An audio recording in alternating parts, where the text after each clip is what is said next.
I started all this because I kind of felt guilty that she was here, even though I didn't put her here.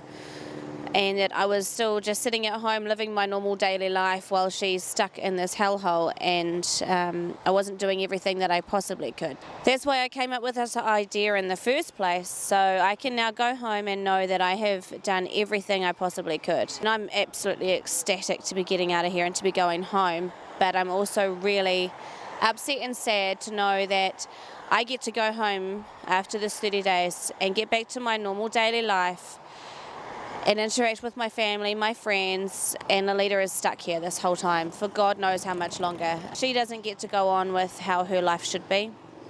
And for me, that's really sad because I've literally tried everything I possibly can and it hasn't helped her.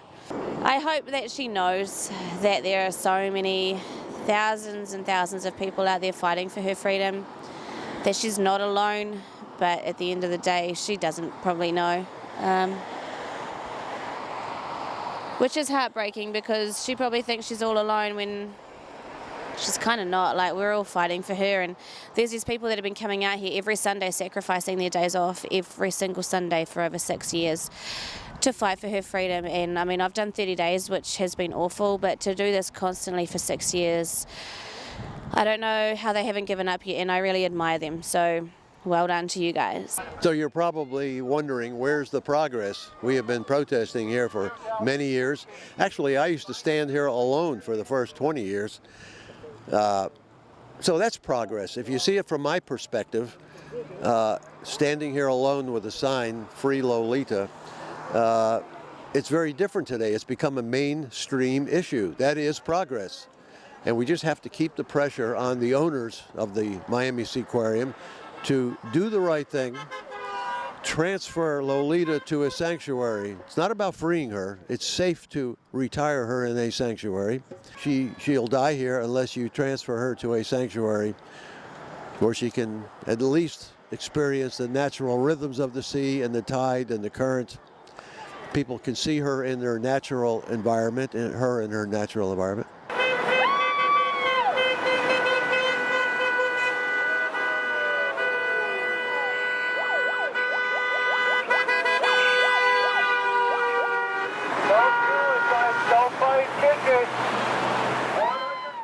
So ideally the goal would be to see Lolita retire to a sea sanctuary, to a sea pen. But I don't know that that will happen because of what I'm doing. So the least I can hope for is that I've educated a lot of people about cetaceans in captivity, that they won't go to places such as Miami Seaquarium, and that it encourages other people to stand up for animals who don't have a voice, who can't speak up for themselves. And no matter what people say, and no matter how against the norm it is, just if your heart so wants something so badly, just go for it and just do it no matter what people say. You don't have to buy a ticket. Turn around, go to the beach or the park. This is a beautiful town. This is a decrepit old park. Lolita's tank is the smallest in North America. It's 13 feet shorter than the legal regulations. By buying a ticket, you're supporting an illegal act. This hasn't gained the attention that I wanted it to gain, but what has been really satisfying is that I have reached the younger generation so much, which is really surprising, and I'm really thrilled about that because they are the ones that won't want to come to such places.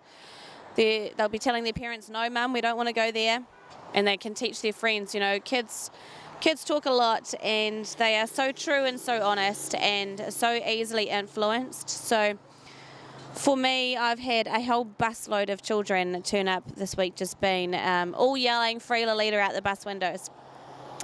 And that whole class now knows about Lolita and Blackfish. They will never ever step foot in an aquarium like this, like SeaWorld or anything.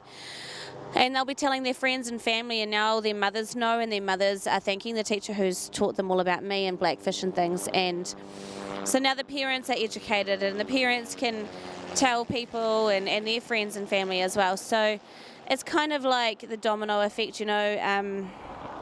I guess I feel like I haven't educated enough people, but at the end of the day I've educated enough that will then go further on and educate more, and it just carries on. So they came past, and that was really cool. I don't know what Miami Seaquarium must have thought about a whole busload of kids driving in yelling Free Lolita, but it was pretty cool for me. And the other days, it really has just been one day more like the rest, you know, nothing exciting. And last week kind of dragged because I knew that I was coming so close to this week, and this week's been kind of full on.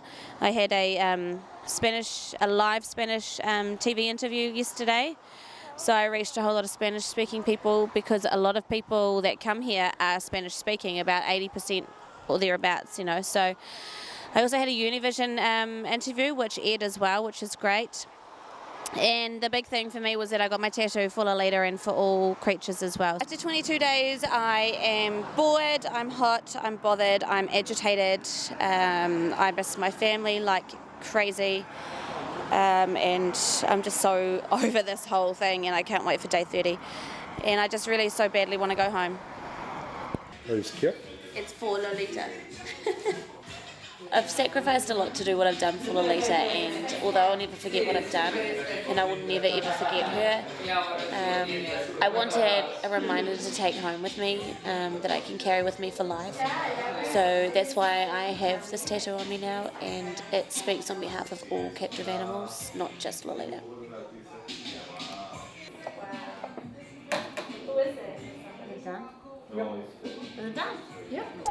So when I get home after spending 30 days in this bathtub, I never, ever want to see another bathtub ever again, let alone sit in one or bathe in one. I'll be taking showers for the rest of my life from now on in. I'm over the bathtub thing, totally and completely. So today is day 28. In fact, it's nearly the end of day 28. And I am so close to this whole ordeal being over, and in all honesty, it hasn't been exactly what I expected. I expected to have a bit more publicity with what I'm doing. I've been told that it's been good, but it hasn't reached as far as I was hoping it was going to. But at the end of the day, I know that I've now done all that I possibly can to help Lolita. I'm going home, and I won't stop fighting for her. I'll still continue to follow her story, and I will still sign all the petitions I can find, and I'll still be raising awareness in some way for her as much as I possibly can. If you're wondering what you can do, Never give up the fight. Keep going. hear that? Never give up. Never give up. That's the only thing you can do. So it's not like we have a magic wand and we can solve this problem. It's going to take the public. It's going to take more protesters, but let's just keep doing what we're doing. It actually works. Look at SeaWorld. SeaWorld is plummeting. It's because people stop buying tickets for dolphin shows. We can do the same thing here if we keep the pressure on.